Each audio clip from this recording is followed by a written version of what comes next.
There are moments in American politics when a headline barely scratches the surface of a far deeper story. What just happened in Minnesota is one such moment. Most Americans only saw that Trump ended a program for Somali immigrants, but very few understood the context, the connections to Ilhan Omar's district, and the extensive federal investigations behind the scenes. This wasn't a simple policy adjustment. It was a calculated move to address a network that federal investigators say drained taxpayer money, rerouted funds overseas, and destabilized entire communities. The numbers involved are staggering. Hundreds of people and hundreds of millions of dollars, all linked back to Minneapolis, where a political spotlight is now brighter than ever. For those not familiar with Temporary Protected Status, or TPS, it's a legal shield provided to individuals from countries affected by conflict or disaster, allowing them to live in the U.S. temporarily without fear of deportation. Intended as a compassionate safety net, it's designed to protect people fleeing danger. But in Minnesota, federal reports cited large-scale welfare fraud, money laundering, and the diversion of millions in taxpayer dollars into overseas networks, some allegedly reaching extremist groups. This wasn't just a policy rollback. It was a response to a long-term, systemic abuse that had quietly grown out of control. Minnesota is home to the largest Somali population in the U.S., roughly 75,000 to 85,000 people, many of whom arrived as refugees escaping violence and instability. Some were granted TPS status. Investigators began to uncover troubling patterns, coordinated schemes exploiting programs meant to help vulnerable Americans, from child nutrition, programs to disability housing support, and autism therapy. Programs designed to feed children, assist seniors, and support people in recovery were manipulated, turning compassion into profit. Fraud had escalated from a few million to over 100 million in a single program, overwhelming state systems and auditors alike. The financial abuse didn't stop within Minnesota. Federal reports and analysts revealed that substantial sums were being funneled overseas, reaching areas controlled by Al-Shabaab in Somalia. While the majority of Somali Americans are law-abiding, hard-working people, organized networks were exploiting community ties and remittance systems. Even small taxes or skims on these outgoing funds amounted to enormous sums, making Minnesota taxpayers unknowingly a major funding source for extremist groups. The scale of this discovery sent shockwaves through both local and national political arenas. The political fallout immediately pointed to state leadership. Governor Tim Walz faced criticism from both parties for failing to act despite warning signs. Questions arose. How did these programs grow unchecked? Why didn't oversight mechanisms catch the abuse sooner? And who benefited from the political silence?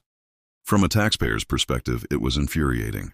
Years of contributions meant to support genuine need were siphoned off through fraudulent schemes, leaving Americans questioning the integrity of government programs they trusted.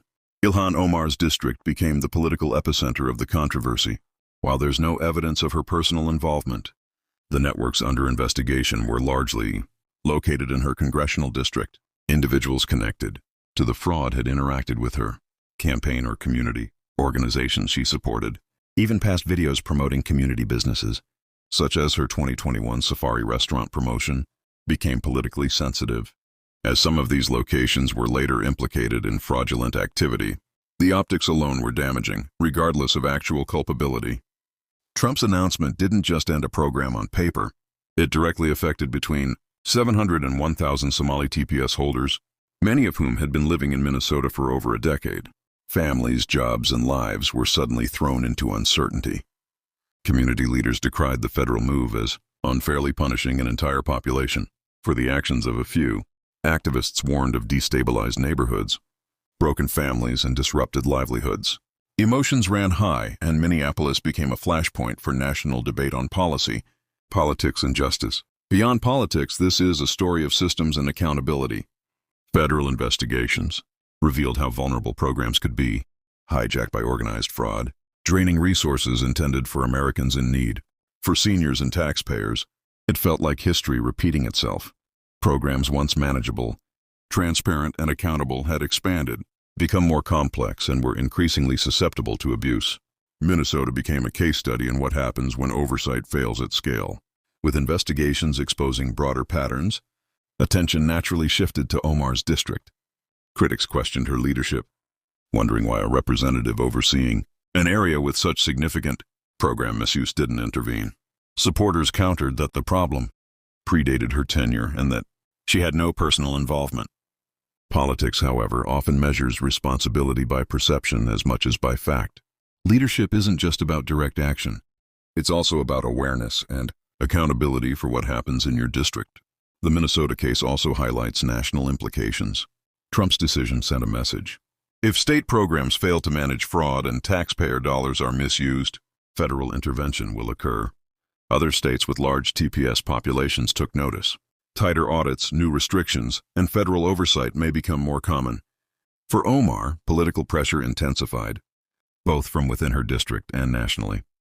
She faces difficult questions about knowledge, timing, and whether political priorities overshadowed vigilance in her community. Critics and supporters alike recognize that Minnesota's crisis reflects deeper systemic issues. Immigration, welfare programs, and accountability mechanisms all intersect here. Compassionate programs without sufficient oversight can be hijacked, while strict enforcement risks punishing innocent individuals. The situation reveals a delicate balance, safeguarding taxpayer funds, preventing fraud, and maintaining humanitarian protections. For Americans, particularly seniors, the lesson is stark. Government programs designed to help can be slowly eroded by fraud. Minnesota revealed what happens when coordination fails, when oversight lags, and when detection systems are inadequate. The scandal, though painful, demonstrated the need for proactive reform, not just reactionary politics. It emphasized that interventions must be precise, data-driven, and effective without dismantling the program's original purpose. Trump's TPS termination was not a simple policy change, but the culmination of years of investigation. It demonstrated the federal government's readiness to step in when state systems fail. The episode was both a warning and an opportunity. A warning about system vulnerabilities, and an opportunity to rebuild accountability, measures to protect both taxpayers and vulnerable communities. Minnesota became the epicenter of scrutiny, with implications stretching nationwide. The broader impact on national politics is undeniable. Conservative outlets framed the story as an example of failed progressive governance. Progressive outlets focused on punitive consequences for innocent families. Both narratives captured parts of the truth but missed the complexity of administrative failure, scale, and systemic oversight challenges. The Minnesota scandal became a lens for examining broader debates on immigration, fraud, and government responsibility across the country. Ultimately, this story is a lesson in complexity. Compassion and accountability are not opposites. Protecting refugees while safeguarding taxpayer money requires vigilance, resources, and political courage. Minnesota's experience underscores that democracy works best when citizens ask hard questions, demand honest answers, and understand the systems behind the headlines. The scandal is a cautionary tale, a call for reform, and a reminder that government, though flawed, can still act decisively to correct its course. Minnesota's recent TPS scandal signals a broader shift in how federal authorities may address immigration-related fraud nationwide. Other states with large TPS or refugee populations are now scrutinizing their own programs to ensure oversight mechanisms can prevent similar abuses. Political debates around immigration, welfare, and state accountability are intensifying, especially as elections approach. This single issue touches on multiple hot-button topics: government spending, national security, fraud, terrorism, financing, creating a perfect storm that politicians on both sides will leverage to argue their visions for America's future. Amid these debates, it's crucial not to lose sight of the human impact. While figures like $250, $300 million in links to extremist funding are alarming, real people are caught in the crossfire. Somali families who had no involvement in any fraud now face potential deportation, sometimes to countries their children have never even seen. American families, dependent on meal programs and housing assistance, lost support when funds were stolen. Investigators and law enforcement officers, frustrated by slow-moving systems, spent years attempting to halt the bleeding. Seniors and taxpayers watching the unfolding chaos naturally ask, how did we reach this point and how do we fix it? Accountability and compassion are not mutually exclusive. Supporting refugees while demanding proper oversight is essential to maintain the integrity of humanitarian programs. Without enforcement and auditing, fraud undermines the very communities the programs are meant to help. Trump's action, controversial as it may be, reflected the necessity of decisive intervention to stop systemic abuse, regardless of the innocent individuals impacted. Ilhan Omar's political stakes rose sharply. While she is not implicated in wrongdoing, much of the fraud occurred within her district.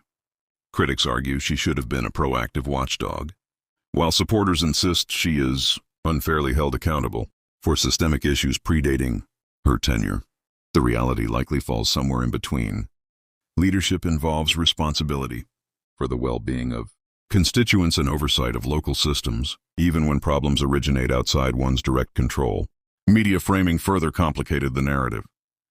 Conservative outlets emphasized failed governance, open borders, and taxpayer waste, while progressive outlets highlighted punitive federal actions and community harm. Both narratives contain elements of truth but fail to capture the full complexity of massive, multi-layered fraud networks exploiting bureaucratic weaknesses.